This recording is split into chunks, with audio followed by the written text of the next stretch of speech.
Jeg oprettede min Facebook, fordi det var en god måde at komme i kontakt med gamle og nye venner og holde kontakt med lige.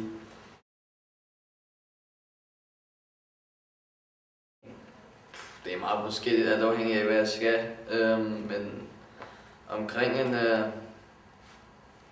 time, halvanden, nogle gange mere. Nej, jeg mener ikke afhængig af Facebook. Jeg kan sagtens undvære Facebook, hvis det var det. Men det er jo meget sjovt.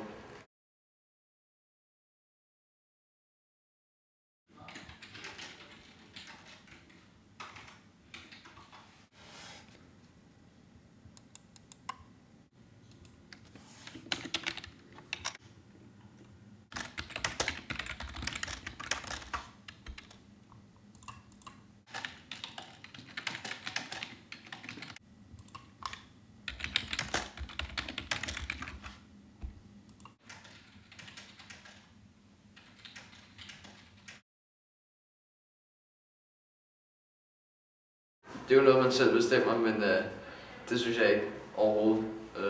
Jeg skriver de ting, jeg synes, der er relevant, og så er det op til folk at finde ud af, om det er noget, de vil vide eller ej.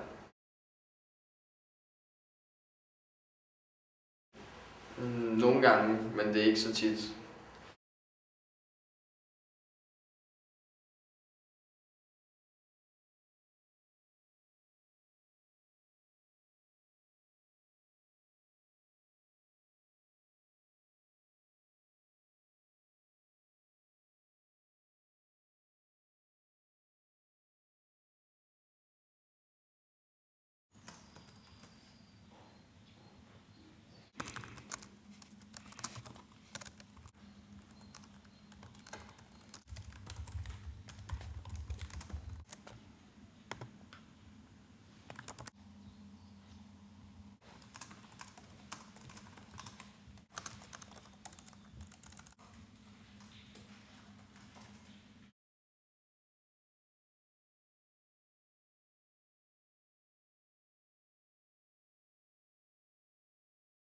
Jeg oprettede Facebook, fordi alle mine venner oprettede Facebook, og jeg kan simpelthen ikke holde ud at være udenfor, når alle andre gør det.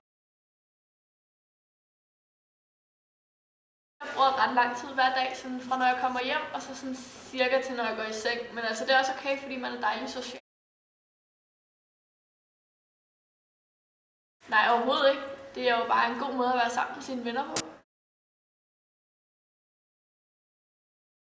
Andre udstiller sit privatliv meget mere, end jeg gør, fordi at sådan, der er jo bare nogen, der kan håndtere det bedre, end andre kan.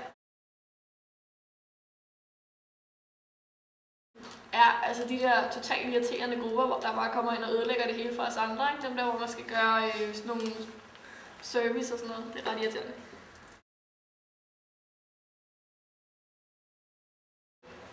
Jeg skriver med alle mine venner, og jeg mobber for eksempel folk nogle gange. Mange af drengene har det jo med, for eksempel hvis der er ens fodboldhold er tabt og sådan noget, så kan man jo så sidder man som regel og siger et eller andet lort til hinanden.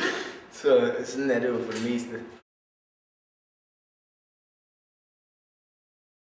Det ved jeg ikke, om man kan kalde det. Altså, jeg har jo selvfølgelig oplevet, at der er nogen, der har skrevet noget, men jeg tror ikke, det har været sådan seriøst på nogen måde. Det har været for sjov. Det er det for det meste.